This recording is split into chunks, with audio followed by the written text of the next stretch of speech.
Hi, I'm Travis Elliott with National Control Devices, and in this video I'm going to show you how to set up your Taralist series controller. If you haven't already watched the Taralist introduction video, I'd recommend watching that, as it does list out all the options and communications available for these controllers. This video is just kind of a setup to help you get your feet wet with using the controller. I hope by the end of the video you'll have a pretty good understanding on how to use your device, but also remember this video doesn't negate the reading of the Taralist manual. There is still some information in there that you need to know that I'm not going to cover in this video.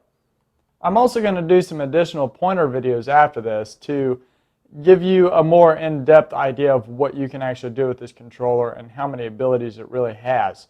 But like I said, this is kind of the initial setup video, and hopefully it'll get you up and running. Now, I've got a one-channel Taralist controller here, and I have a USB module installed, and I have it connected to my computer, and I have it powered up. Now, you're going to need to download and install the USB driver if you're using a USB device or any type of wireless modules in this device.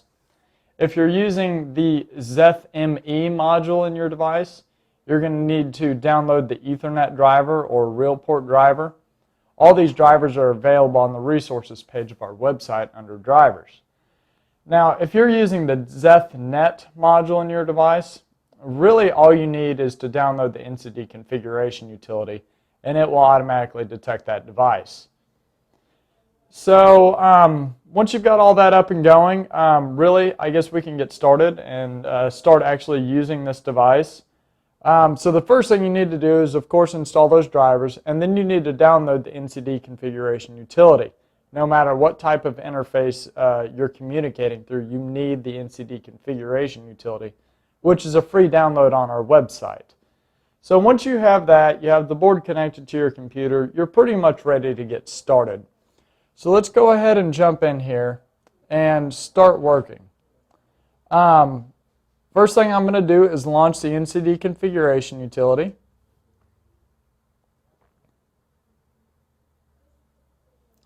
And now I need to select the COM port from the drop-down box. And it happens to be COM37. You can tell because if you look here, it says USB to serial port COM37. So we'll go ahead and select that. Make sure this radio button's selected if you're using a USB or wireless device. Now, if you're using a ZethMe device, you would actually click on Network and enter the IP address of the device. You can find that IP address using the RealPort software. If you're using a ZethNet controller, you'll click on this ProXR server. Your device should automatically show up in this window. But once you have that selected, just click OK here. And it's going to take us straight to the Taralist controller page because that's what we have attached to the device. It automatically detected it's a Taralist controller. Now, to start with, let's take a look at these three tabs on the screen. It took us straight to the Taralist controller, but let's go ahead and look at Global Device Configuration first. Now, under this tab, there's not really a whole lot you need to do. In fact, I don't recommend really changing anything here unless we instruct you to. So you won't spend really any time there at all. Under the second tab, you're going to use this to load events into your device. We'll get into that more here in a second. And on the third tab is the ProXR Lite Command Set tab. This is going to allow you to manually control the relays. Since I have one relay attached here, I can click this button and turn it on, and click it again to turn it off. And since I only have one relay on my controller, that's really the only button that I would use. Now, over here, you can see set control of relays, and you can say computer controls relay 1 or device controls relay 1.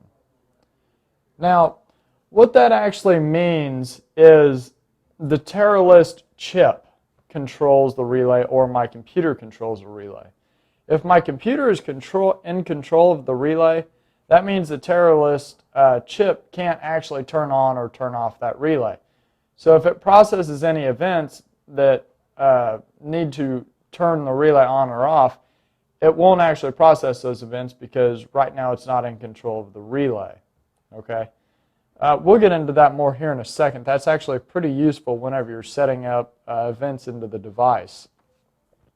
And then this last row of buttons just tells you who has control of relay 1. So I'm not going to do anything with this right here right now because we're going to go ahead and start loading some events into the device. Now the best thing I could come up with here was to actually come up with a scenario that might be useful to use this device.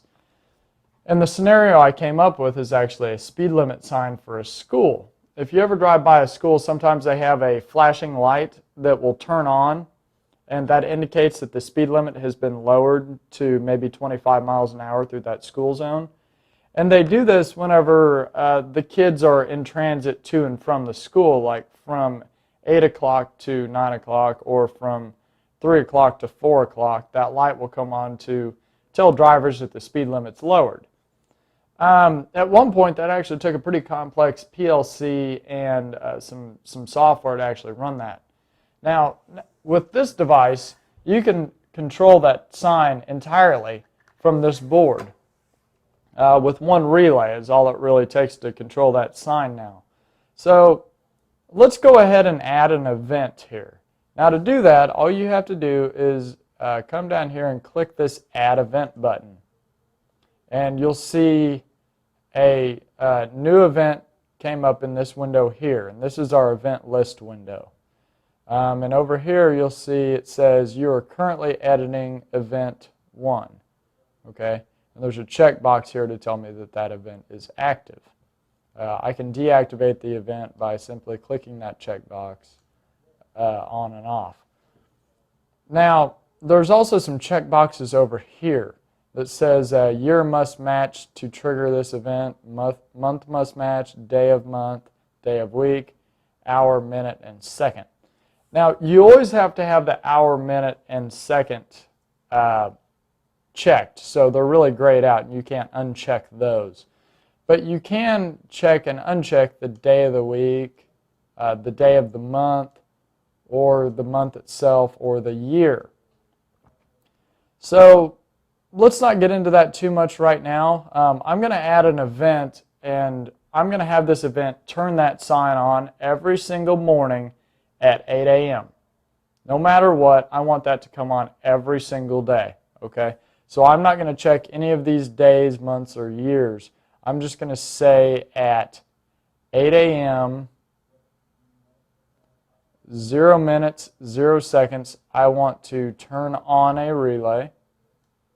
And we'll just leave this all banks selected because I actually only have one bank of relays since I only have one relay.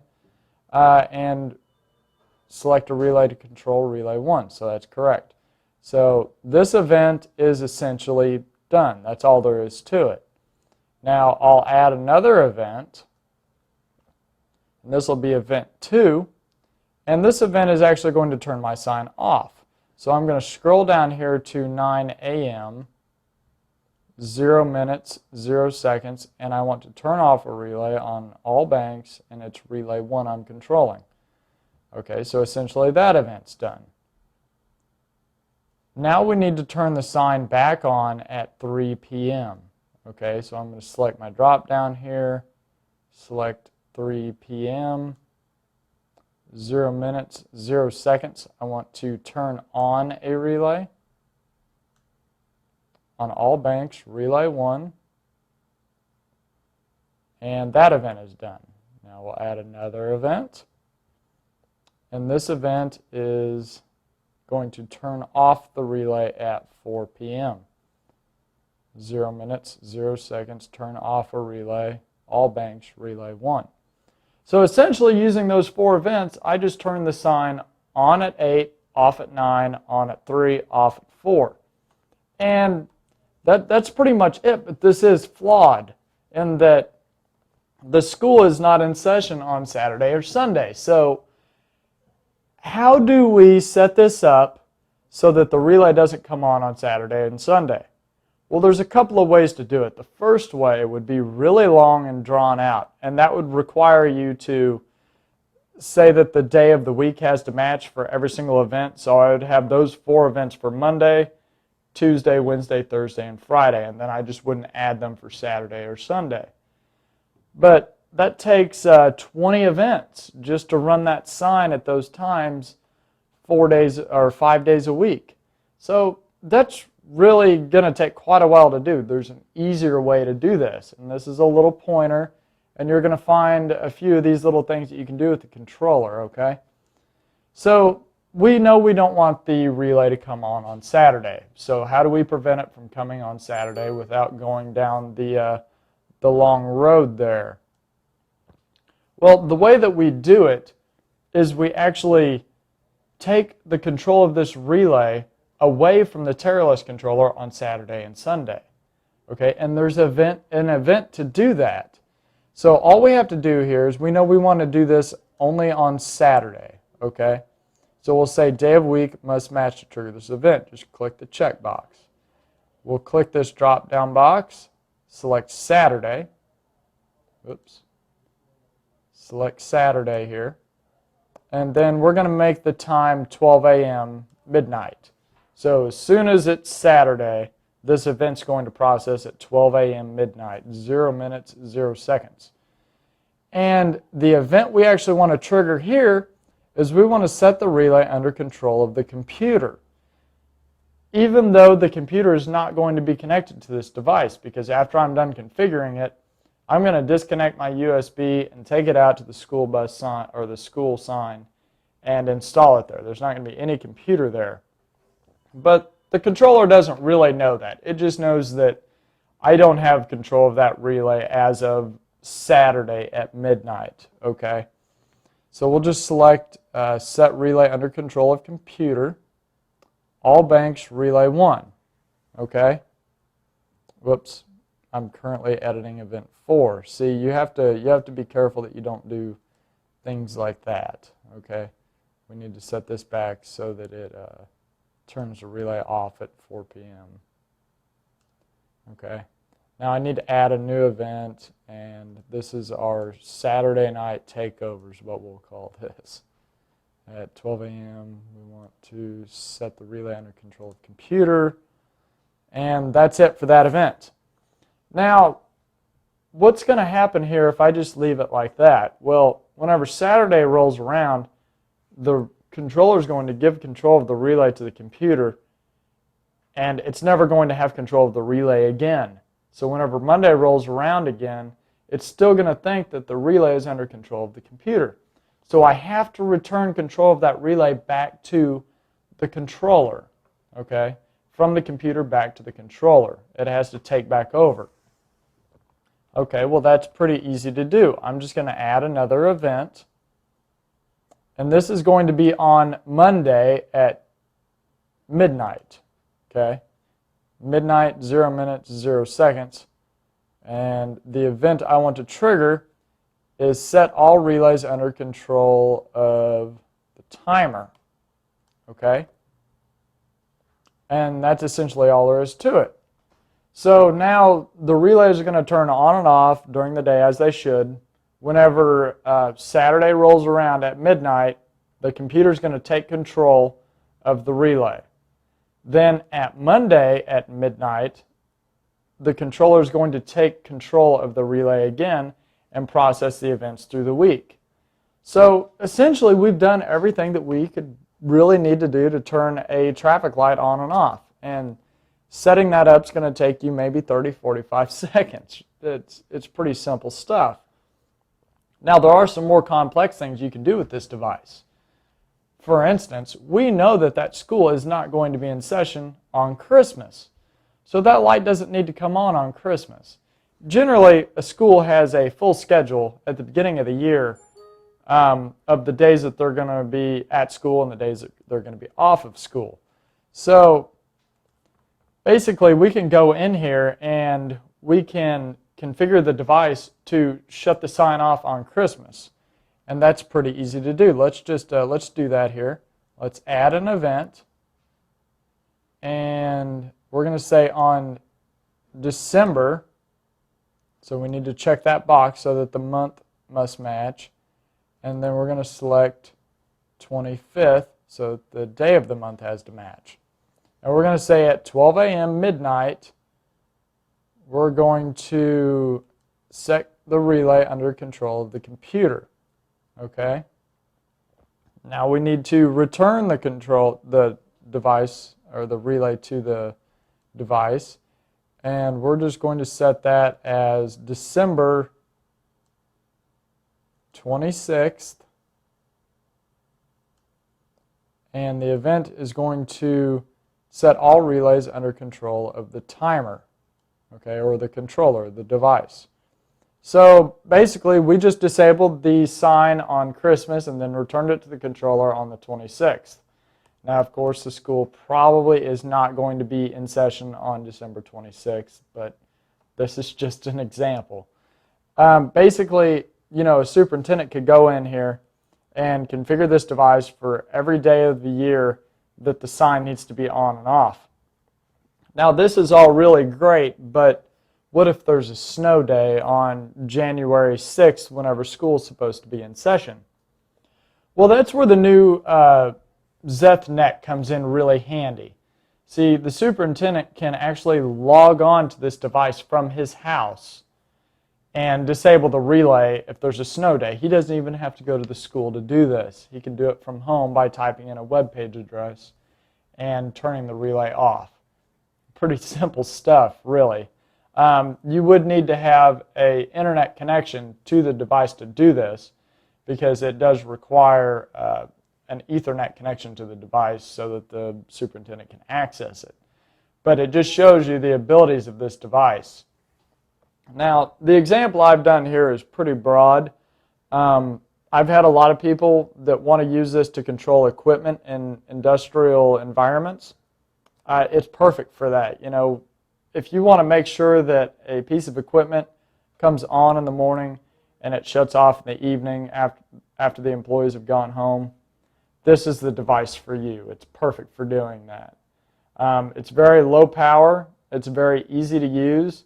Configuration, as you've seen, can't be any easier. And I think it's going to be perfect for a lot of applications out there. So I hope this kind of gives you an idea of the abilities of this device and what you can use it for in your specific applications. Like I said, I'm going to be putting out some more pointer videos as time goes on, so be sure to check those out. There's a lot of little things that I can teach you using this software and how to configure the device to do what you're doing. But I think that this kind of gives you a pretty good idea of what you can do with it. So if this looks interesting to you and you have any questions, be sure to feel free and ask us. I hope that you guys will have fun using this device. I know I have, and I know that it's going to solve a lot of application issues out there. So that's about it for this video. I'll be putting out some more real soon, so be sure and stay tuned. And thanks for